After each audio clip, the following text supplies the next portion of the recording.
الإذاعة الدولية. نتمنى أن تكون هذه طبعا أكثر تميز وأكثر نجاح بحضوركم أنتم أولا ومرة أخرى.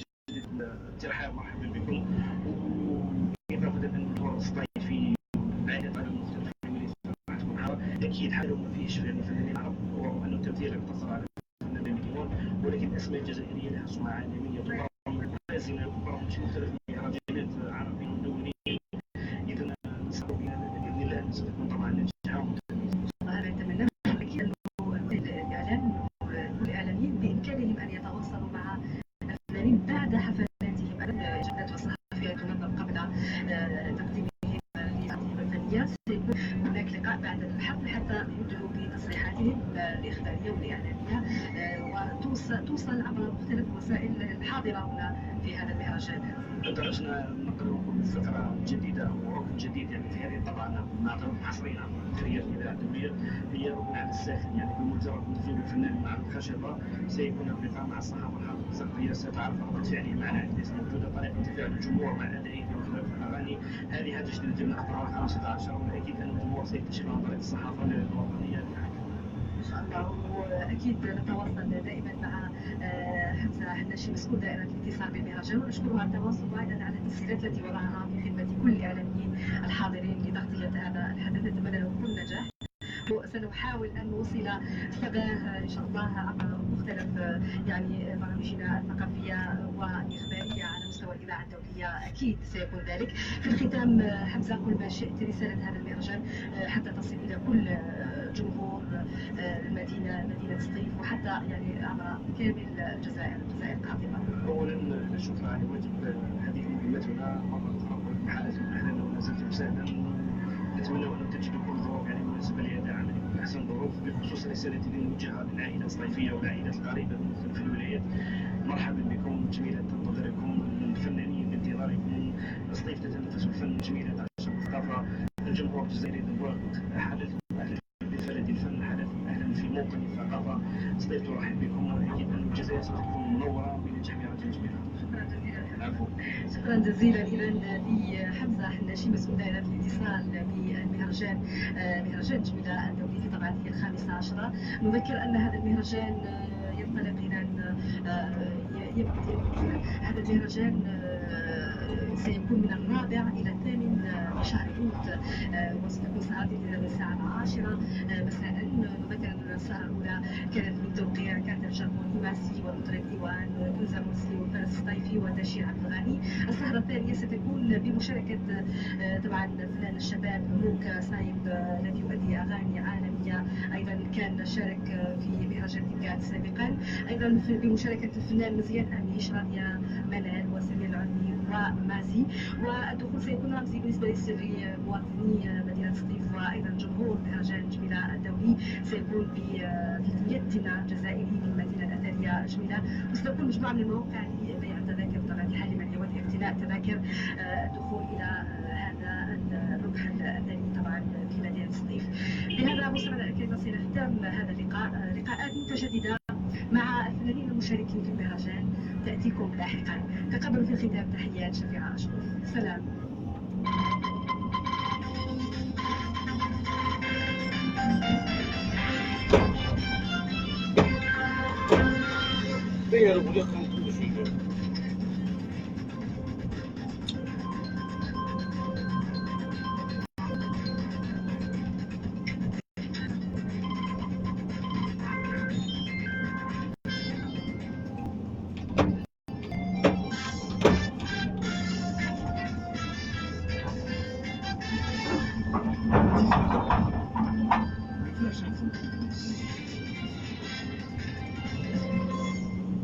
Mesdames, Messieurs, bonjour. L'instance nationale de dialogue et de médiation a souligné que toutes les plateformes et propositions présentées dans le cadre des efforts visant le règlement de la crise politique en Algérie constitueront des feuilles de route principales dans l'élaboration de la mouture à soumettre à la conférence nationale prévue au terme des rounds de dialogue. C'était dans un communiqué rendu public à l'issue d'une réunion tenue hier à Alger, et lors de laquelle il a été procédé à l'installation de comités de travail et à la définition de leurs missions et membres. Ensuite, la création d'un comité de sages regroupant toutes les personnalités experts et ont accepté d'adhérer à cette instance. En Tunisie, 15 prétendants à la présidentielle ont déposé à ce jour leur dossier de candidature pour le scrutin anticipé du 15 septembre prochain. Le dépôt de candidature pour l'élection présidentielle tunisienne anticipée se poursuivra jusqu'au 9 août. Le nouveau bateau affrété par les ONG françaises SOS Méditerranée, Médecins sans frontières, l'océan Viking, a entamé hier soir sa première mission de sauvetage de migrants au large de la Libye, sans savoir quels ports l'accueilleront. Aussi, les eaux italiennes lui seront fermées. En tout cas, côté politique, le ministre italien de l'Intérieur, Matteo Salvini, a souligné et a signé 2 nouveaux arrêtés interdisant aux bateaux humanitaires de pénétrer dans les eaux territoriales italiennes. Le chef de la diplomatie iranienne, Mohammad Jawad Zarif, a confirmé avoir refusé une invitation à rencontrer le président américain Donald Trump à la Maison-Blanche, malgré selon lui des menaces de sanctions à son encontre. Les États-Unis, engagés dans un bras de fer avec l'Iran découlant de la question nucléaire, a imposé la semaine dernière des sanctions contre Zarif. La dirigeante de l'exécutif hongkongais a accusé les manifestants pro-démocratie de chercher à renverser Hong Kong, dont le métro a été paralysé par des actions coup de poing dans le cadre d'une journée de grève générale marquée par de nouveaux heurts avec la police. La mégapole, qui traverse sa plus grave crise politique depuis sa rétrocession en 1997 par Londres, a déjà vécu 2 mois de manifestations de plus en plus souvent suivies d'affrontements entre de petits groupes radicaux et les policiers. Et puis enfin, le Pakistan a qualifié aujourd'hui d'illégale la révocation par l'Inde de l'autonomie constitutionnelle du Cachemire indien, une région en proie à une insurrection séparatiste qu'Islamabad revendique. Selon le communiqué du ministère pakistanais des Affaires étrangères, aucune mesure unilatérale du gouvernement indien ne peut modifier ce statut contesté. En tant que partie de ce différend international, le Pakistan fera tout ce qui est en son pouvoir pour contrer les mesures illégales, conclut le communiqué du ministère pakistanais des Affaires étrangères. 10h33, fin de ce point d'information, se retrouve dans 1 heure.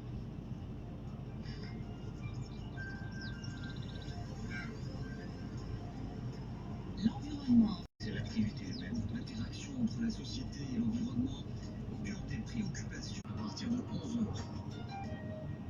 Écolo.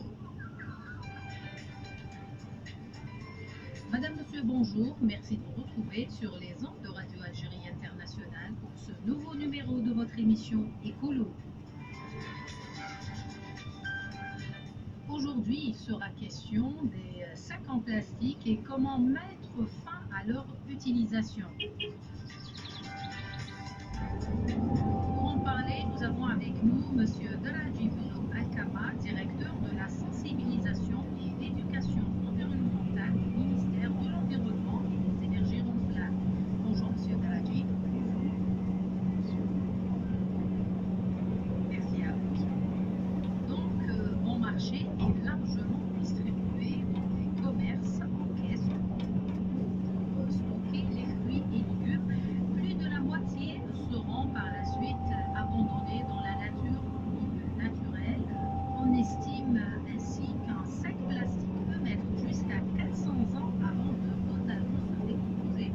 Les projets concernant leur élimination n'ont pour l'instant produit aucun effet significatif. Pourtant, les pouvoirs publics évoquaient un projet de loi portant sur la fin de l'utilisation et de la production de sacs en plastique. Donc, Monsieur Deladji, ça fait quand même quelques années, on en parle. Il y a un projet qui va être mis en place par les pouvoirs publics justement pour réduire et éliminer l'utilisation de ces sacs en plastique dont l'impact est très néfaste pour la santé et l'environnement. Donc, Monsieur Deladji, où en est ce projet?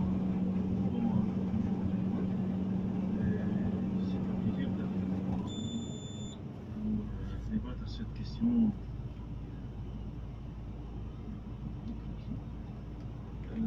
La question des sacs plastiques, c'est pas une